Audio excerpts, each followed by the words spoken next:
All right, ladies and gentlemen, this is for you in the Indianapolis area right now. So videos, I don't know if I've made a video here before ever. I've made a lot of them in the past, but I don't have an answer video for this one out there. And we have enough people absent that we're making a video today. So feel free to ask questions. I will call on you. I might use a fake name, though, just because I don't want it to say Curly, because you don't want me calling you Curly on the video. No one wants to hear that. Hey, Mr. Shangra, how you doing? I'm making a video for our kids in Indianapolis. Yeah, remember them? Yeah. Drooby Dooby Doo. And his buddy Rice Table. I can post the answers also as a PIDF if you would like. Okay, protected data file. We have real quick this stuff here going on. Use the Arrhenius definition. That which means it's breaking off a hydrogen or breaking off a hydroxide, right? Arrhenius is the simple release and be free hydrogen or hydroxide. That is assuming they're in water. So the hydroxide's been broken off. The iodine has been split from the hydrogen. This has two hydroxides, which is why there's two hydroxides. And I don't know what that is, so I'm scratching that. Whoa, that's an interesting color. If it was Bronsted-Lowry, a much more useful definition, it would look like this one up here in red. This is not actually the Arrhenius definition in red. That's the Bronsted-Lowry, where the hydrogen from the acid attacks and joins to the water. But Bronsted-Lowry don't call it a hydrogen. They call it a proton. It's called a proton because it's lost its electron, and a hydrogen atom has no neutrons, so all that's left is a proton. So you really have talking about proton moving around. And a strong acid gives away all of its protons, and a weak acid does not. Perguntas aqui. Good? All right, moving on. Identify the following as strong acids or strong bases. I know it's already written up there, but how am I figuring this out? If it's a group 1 base, group 1 is lithium, magnesium, sodium, rubidium, cesium, and a sprinkling of francium, is definitely a strong base. That's the SB up here. I don't see any other SBs. But I do have that basic definition right here. Strong base, group 1 hydroxides. Amide or amide, also sometimes thrown onto that list. You don't need to know that one because it's so rare. In the notes, we also talked about... That was a deep sigh right into the microphone. A couple of the group 2s are also on there. I don't think magnesium, but I think that calcium and strontium are sometimes thrown on that strong base list. Weak acids. What was the rule, people? If it's not a strong acid, it's a weak acid. Wow, thank you. That made me happy. So strong acids, the general statement we had was if the number of oxygens is 2 or more compared to the hydrogens, it is a strong oxy acid. Like sulfuric has 2 more oxygens than it does hydrogen, perchloric, nitric, and then we have the group 7 acids, or group 17, chlorine, bromine, iodine. Fluorine is not thrown into there, and I think I covered that because fluorine ends up forming strong hydrogen bonds. It doesn't give off its hydrogen very easily, which is why we have HF as a weak acid. All right. Okay. Charts like this, filling in the pH, filling in the hydroxide, doing the math. You should be very versatile at switching between POH and pH. Especially pH and POH are just a simple subtraction problem. They make decent multiple choice questions. All right? Meaning calculator-free questions. We do some estimating in your head. Let me pause and come up with a good, evil, multiple choice question right here. So those of you playing at home or on the bus, here's the question down here in red. We have 1.48 grams of calcium hydroxide. I'm going to go ahead and just make this statement that it's completely dissolved.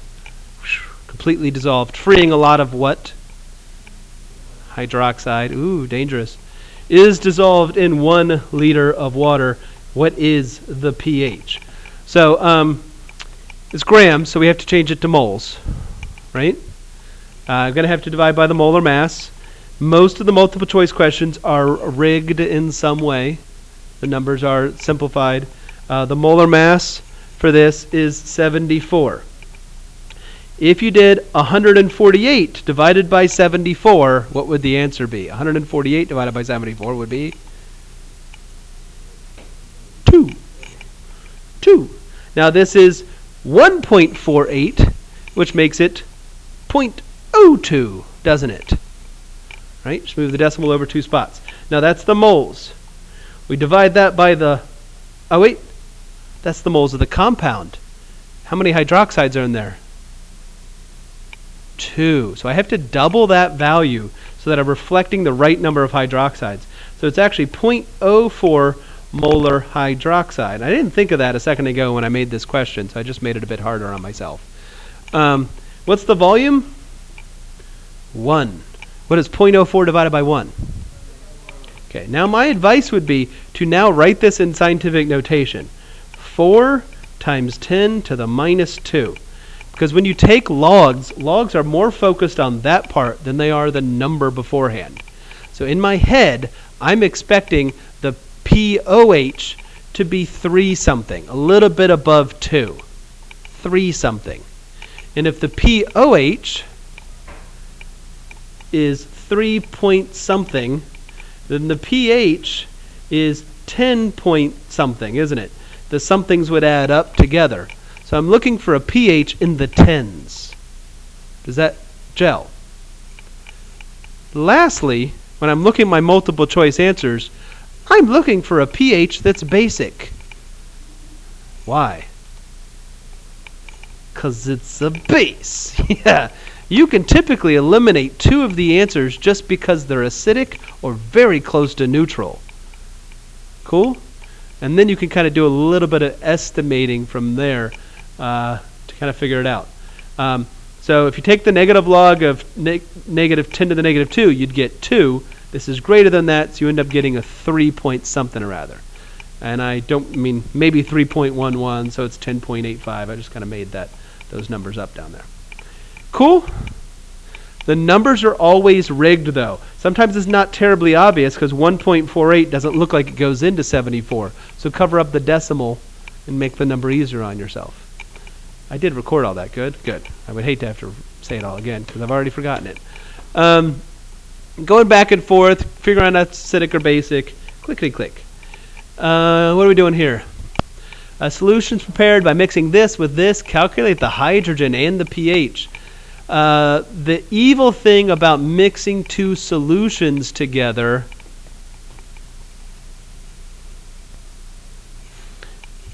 the evil thing about mixing the 2 solutions together is they are being diluted.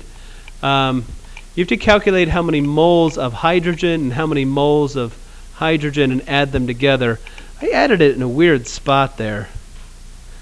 Let me pause this. I don't like this answer. For those of you playing at home, I didn't like what I did there. I feel like I should calculate the moles first of each solution. 0.05 equals N over 50. 50 times 0.05. That is 2.5 millimoles. It's millimoles because this is still milliliters. I didn't convert it over. 0.1 equals N over 150. That's going to be 15 millimoles. No, yes, 15 millimoles. Then I can add the millimoles together. That is 17.5 millimoles of hydrogen in the solution. And I'm going to divide it by the total volume. What is the total volume? 200 milliliters. What happens to milli divided by milli? I cancel, but I still have moles divided by liter, so I'm still going to get the molarity. So 17.5 divided by 200. Oh, looks like I did get it right last time. 0.0875. Is that what I had? So that's my molarity of hydrogen. And then I'm going to take the negative log of that. And I have a pH of a paltry 1.058. There were 3 sig figs, so I wrote 3 decimal places. Let's save that. That way that embarrassment's no longer there. Oh, I just recorded that statement. Okay, great. All right, number 3, 5 is what it is. Technically 5. How would you prepare? Ooh. So we're going to have to write a brief procedure here. And I'm missing a key word in my procedure. We'll get to that in a second. First, I have to figure out the molarity. They gave us a pH, so I did the anti-log, and I got the molarity of hydrochloric acid. It says I want to make 2 liters of that molarity, but I only have 12 molar. So I'm using the dilution equation, and I got 5.3 milliliters. So I'm going to dilute the 5.3 milliliters of 12 molar to 2 liters with distilled water. I skipped 2 key things. Number 1, the water has to be put in first. Okay? So first, in my procedure, first add water. If I'm properly diluting it, what should I be adding the water into? A volumetric flask. I forgot to mention that. So I'm losing points left and right on this question. I've done all this great math. I might get the point for the math, but I'm not going to get the point for my procedure. What? Oh, dang it. That's what happens when I'm talking and writing at the same time. We've been on the bus forever. I'm getting tired. Wait, that's just talking to the people on the bus, pretending that they're still on the bus. And I don't want you to tell them this is occurring, because if it's occurring, right, this is assuming they get to this part. You got me? If Drew comes in and said, "Oh, that was funny." I'm sorry, Drooby-Dooby-Doo. I got it wrong. All right. Cap and seal. Why should you maybe seal it? Unless you're going to use it immediately, why should you seal it? Evaporation. Maybe not even evaporation of the liquid. Could be evaporation of the acid. Right? I'm not recording this story. I'm never doing that again. So, I mean, he'll recover, but it'll be fine. So, I know, right? Yeah. Number 6. How would you prepare? Another preparation one. Again, I'm trying to prepare H, so this is a preparation H question. pH, sorry, bad. Sodium hydroxide is usually a solid. I have to figure out the mass. That's a pH, so I have to convert it to POH. Boom, POH. From POH, I can calculate the molarity of H. From the molarity of H, I can calculate the moles. From the moles, I can get to mass. This is a 1-point question. Yeah. This is a 1-point free response question. It's got a lot of little steps in it. They're not hard steps individually, but it's because there's 3 steps. You got to go, oh, pH isn't useful. I need POH.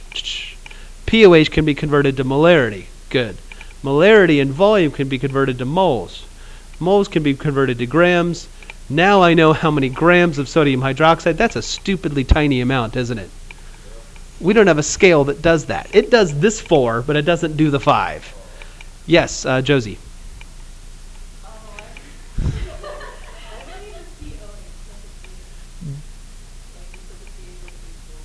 What could be useful, you could take the 10 to the negative pH and get the hydrogen concentration, but you still have hydrogen, and you need to know the amount of hydroxide. So you could say H times OH equals 1 times 10 to the minus 14th. And you have to do 2 equations no matter what. You get 2 paths to get there. Yeah, but we need to know hydroxide, not hydrogen. So. Más preguntas. Sí, señor.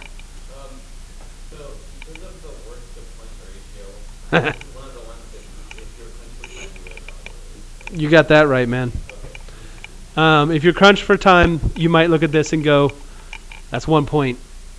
I can get the next point, which is like HCl plus NaOH makes water and salt real fast. So yeah. I haven't ever sat in the AP tests. I haven't sat in the AP test in 1,000 years. So is there a clock up anymore? The answer via the people was, so for those of you playing, there's a timer. You can see it though? Okay. Okay. So yeah, JP, if I was, that's Johnny Parks. Johnny Parks, if Johnny Parks was taking the AP exam and he felt like he was running out of time and I saw this, I might skip it. But in the last several years, almost no one has run out of time. They've run out of this other thing, energy. It's a very exothermic process. You burn a lot of energy in that 3+ hours window. And by the end, you should be wiped. Otherwise, although you took a nap otherwise. So I've heard that occurring. Hey, I'm recording. This one's pretty easy. I'm just going to pause. You at home, we're just taking a hydrogen off or adding a hydrogen on, whether it's being an acid or a base. So here, I'm going to pause for. And that's really one of the best ways to prepare for the exam. So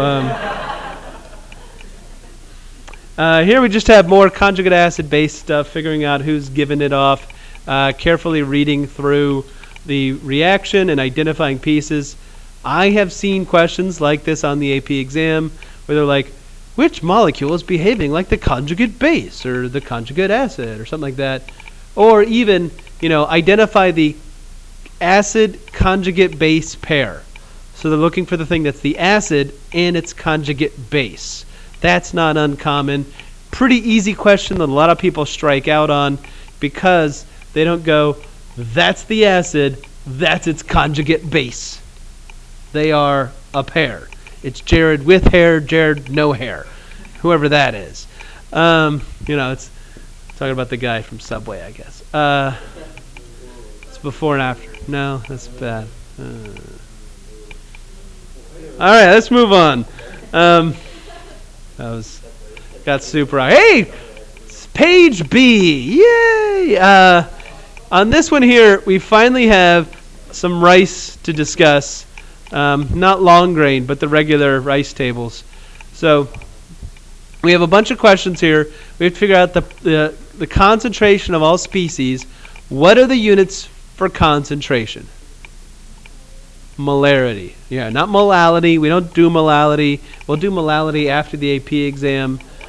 Molality is another unit that we're not discussing right now, but we will. The rice table, some people skip the steps. I'm going to go through them in slow motion here because I know we just did equal. Who do you need? Mr. Shangra, you're being requested by this young gentleman here.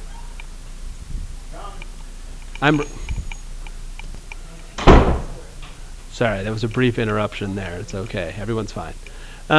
So generic acid, I always suggest if you're going to make a rice table, don't write out the entire anion. Just make a generic. HA, A is the anion. The initial molarity was 0.1. We don't have any acid or base. I'm writing approximately 0 for the H3O because water does make hydronium, but it's probably a lot less than what we're going to find in a second. So approximately 0 plus X. So then in our rice table, we have occasionally, easy question on the AP exam. Write the equilibrium expression for the following reaction. And it's an acid-base one. And they want K sub A equals molarity of H3O. How do you represent molarity? Molarity of whatever the anion is divided by, that's a 1, the water's a 1, and the HA also has to be in molarity. And that's the entire point. That's one of those ones like JP was saying, that's an easy one. Just carefully set it up, move on, right? And if you're at all worried, like maybe I'm setting it up wrong, the basic and generic equilibrium equations are on here. That's where the acid-base stuff is hidden underneath the equilibrium. This is the equation sheet. That's the equation sheet sound effect.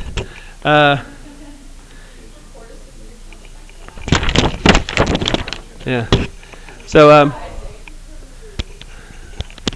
anyway, we have the Ka x times x over 0.1 minus tiny x. I'm exaggerating the size of it just to make a point. We assume that the x value is going to be so small we can ignore it. And then we solve for it, and I got x is equal to 1.13 times 10 to the minus third. All right? That is the maximum value for x. X could be smaller than that. But that's the maximum value. It's not going to be drastically smaller. And by that I mean we're assuming this value is so small that we can ignore it. Is that less than 5%? It is 1.14%. So if you do x divided by the original molarity, x divided by 0.1, it's 1.14%, which means that it's only impacting the molarity of the estimate. It's actually maybe less than that. It's only impacting that, that third value there. So it's not really changing the initial molarity significantly. When I go to calculate the pH is actually the negative log of hydroxide. No, idiot. Hydronium. All right, it's the negative log of hydronium. And I got the pH is 2.934. And again, this estimate, the x value, one of these values is wrong, and it's the third value, the 4. Where would that appear in my pH? The third value. The 3 might be wrong. No pH meter that I've ever worked with, and I've only worked in high schools, so I've worked with really good ones. That was sarcasm. No pH meters really do a good job on the third decimal place. Usually the second decimal place is sketchy. The first one's usually reliable.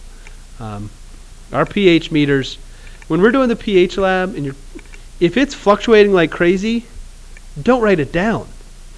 All right? If you're not even going like 3, 4, 7, 5, 4, 3, 2, 7, 4, 3, 2, 7, 5, it can't figure out what it is. That's not a reliable number to write down. It's not even an estimate. So bump up to the one before that as your estimate. More rice tables covered in rice. I'm just going to leave that there for a second, let you all think.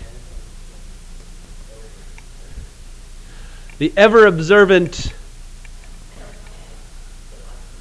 Lady Delilah? The Lady Delilah has pointed out my exaggerated no. Look at that percent dissociation. 6%. Say it ain't so. Oh no. If it's 6%, we're not allowed to ignore X, are we? How about this never happens again? You'd have to two ways. You'd be fancy with the calculator, or you'd get into the negative b plus or minus the square root of 4ac all over to. You'd quadratic equation it. That's okay. You're going to have to use it often. So you could quadratic equation it and solve it, but the other way you do it is you create a graph, and where it crosses the axis, you can solve for x. I don't really do either. Because in our world, x will always be less than 5%. This is a mistake. Like, we've done the math right. It's just that there shouldn't be a question that's greater than 5%. Would you agree with that? Absolutely. Go back in your hole. Guest voice, Mr. Shangra. Number 3. Ooh, they're telling us the percent dissociation. How kind of them. And why is that kind? Because that tells us the x value. If I can take 3% of 0.15, I know its change. And I know the x values, so I can square them. And then, just to make a couple people really mad, like long grain, look what's going on here. 0.15, the 5's the estimate. 3% is actually less than the estimate, so when I do the subtraction, I should round back, shouldn't I? Because we don't know this value for a fact, it's an estimated value. So everything after it is junk. So we have to get rid of all of the junk and go back to just the estimate. This is me just justifying the ignoring X part, aren't I? But on the same side, our Ka value over here, that value is an estimate, 1.4-ish times 10 to the minus 4. Okay? Ka? All right.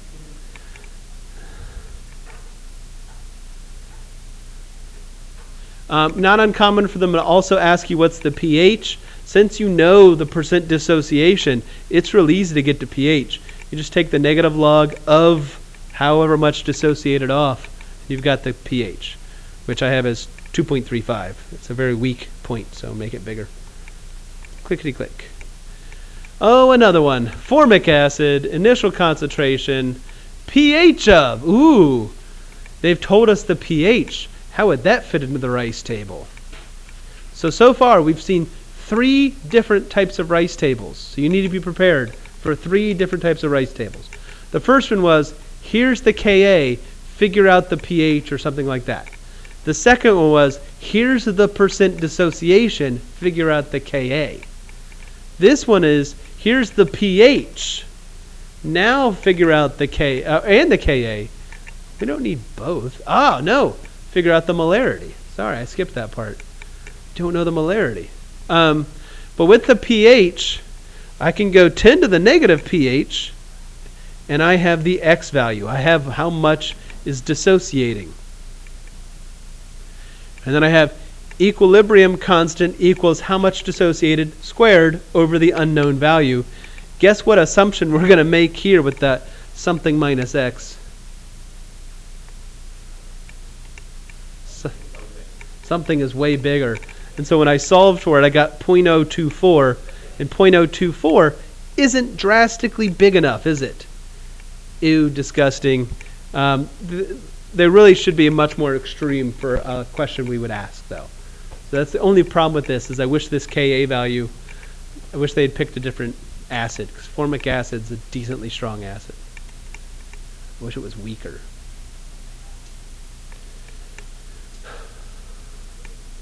Cool? No yawning. Stop that. Still writing? I can wait for you. Josephine, you good? All right. Giggles, you good? All right. That was the best smirk ever. Okay. Calculate the pH of a 0.2 molar, whatever that is, Kb of 5.6 times 10 to the minus 4th. I think that's aniline. Could be wrong. I don't really remember my organic compounds based off of that. So they gave me a Kb, which meant something immediately to me. Instead of a weak acid, they've given me a Kb. This is a weak base. And so I wrote it down, base, water, HbOH. I wrote it down from a base perspective. And yes, cool. On the equation sheet, you know what? I'm going to write something, but I'm going to pause. This is one of the equations given on the equation sheet. They give the acid formula, HA minus over HA.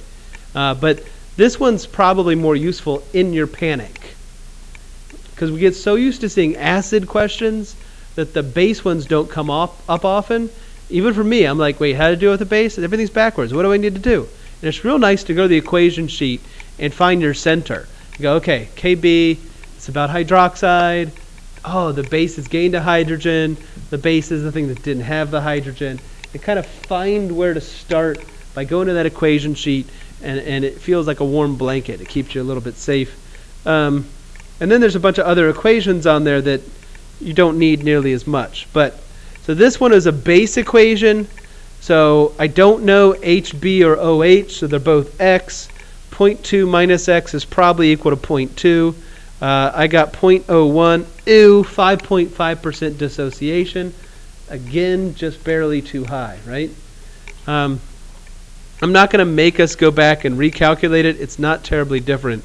But they will be, for the most part, less than 5%. I need to go back through these questions and rework them so that they don't keep doing that. It's irritating me. When I've calculated X, though, I just found the hydroxide. Does that answer the question directly? I want the pH. I can find the POH and then the pH from that pretty easily. So that just creates an extra little step. I think we just saw this page. All right.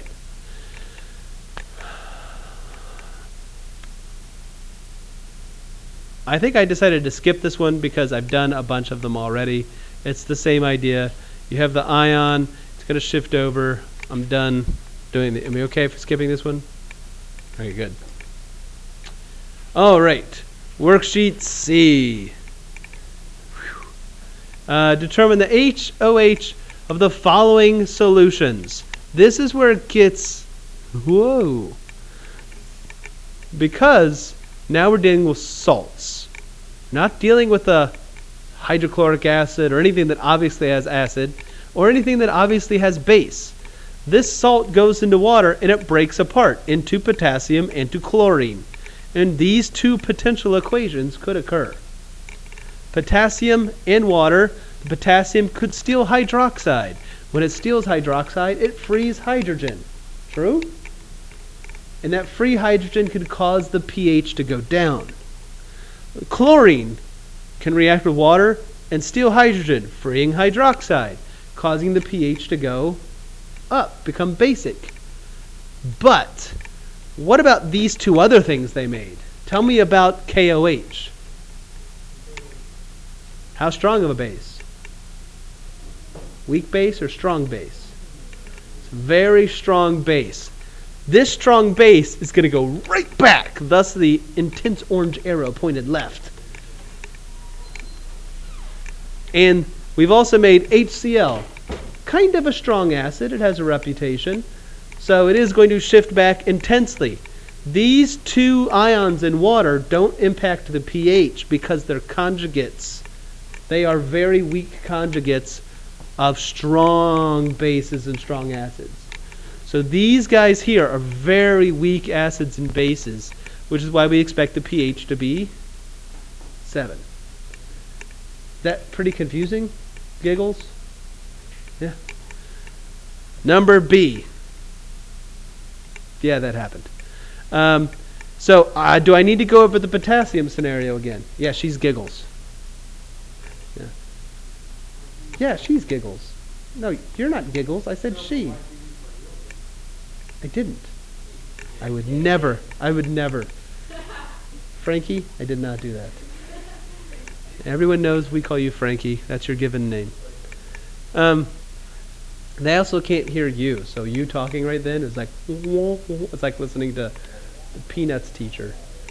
So in the second example, we have potassium and acetate. We have already gone over the amazing adventure of potassium ions in water. Whoa, right back. So potassium ions in water, do they change the pH? No. Acetate ions in water, that could be exciting. Acetate plus water makes acetic acid.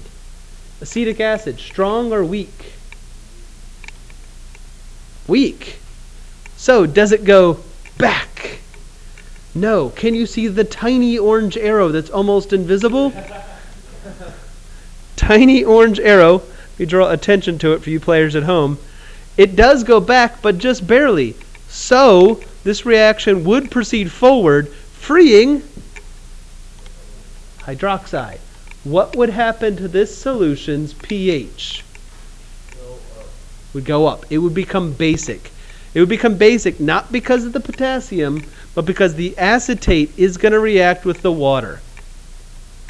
How much acetate? This is where a fun rice table, a new and exciting rice table, he said sarcastically, occurs. This is a well-known Ka for acetic acid, 1.8 times 10 to the minus fifth. The Ka for an acid and the Kb for a base are related through that Ka times Kb equals Kw. Kw is the water constant, 1 times 10 to the minus 14th. So I solved for that, and then I did my rice table. 1 minus x, 0 plus x, 0 plus x. I'm trying to figure out how much hydroxide it just made.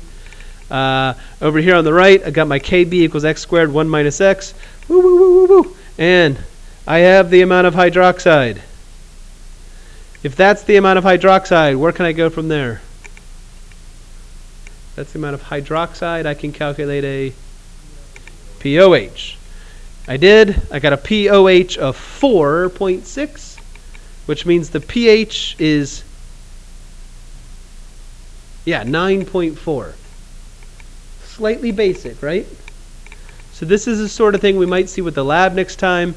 When we add a salt that has a conjugate acid that's weak associated with it, we might actually see an increase in the pH. Let me look at these Ka tables I was hiding. I don't see phosphoric on there. No? Okay. Alright. Same thing. We had to look at the two. Chlorine, its conjugate is hydrochloric acid. This thing has that conjugate. And when I went onto here, I found it. There's methylamine. Methylamine and its conjugate acid has a Kb that's pretty dang low, times 10 to the minus 4. So I could go back and reverse it. And most of these are that same process with the salt getting into the water and increasing the pH. Now I'm going to share a little truth with you. I've never seen them do the salt calculation on the AP exam. I have seen them say, this salt got added to the water. What's the expected pH afterwards? And they give you an extreme acid, extreme base, mediocre acid, mediocre base, to see whether or not you know that when you put this acetate into water, it's going to just pull the pH up a little bit. Okay? Or if I put, this is actually a pretty strong, no.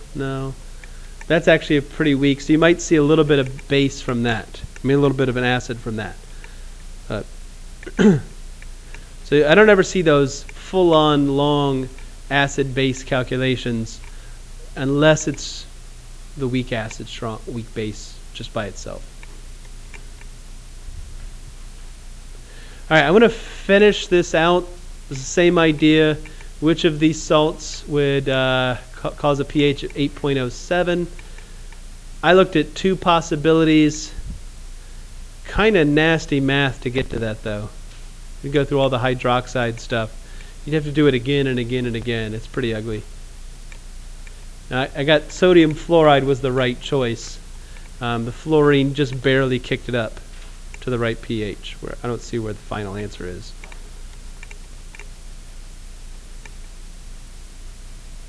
Oh, I remember how I did this. Just kidding. If that's the pH, then I could figure out what the POH would be, and I could plug a number back in and solve for the Ka. So I solved for the Ka, and then I compared it to the Ka table to figure out which one matched. And hydrofluoric acid had the closest Ka value. That's what I did. It's been a year since I did the math, so sorry, Josephine. Sorry. All right. She thought it was funny. All right, I'm skipping this one because I'm skipping it. Would it be an acid or a base or neutral? Again, you have to think about the conjugates. Are they strong acids or strong bases? If the conjugates are strong acids, then this salt is not going to impact it. That nitrate would make nitric acid, which would immediately reverse and produce nitrate. Nitrite would make nitrous acid. Is nitrous acid a strong acid? No, it's not. So it would not reverse. Some of the hydrogen would be stripped from the water and would create a base. That's perchlorate. Perchlorate's reverse is perchloric acid, which is very strong. That is some weird looking base that could donate a hydrogen, we'd have a slightly acidic solution for C. All right.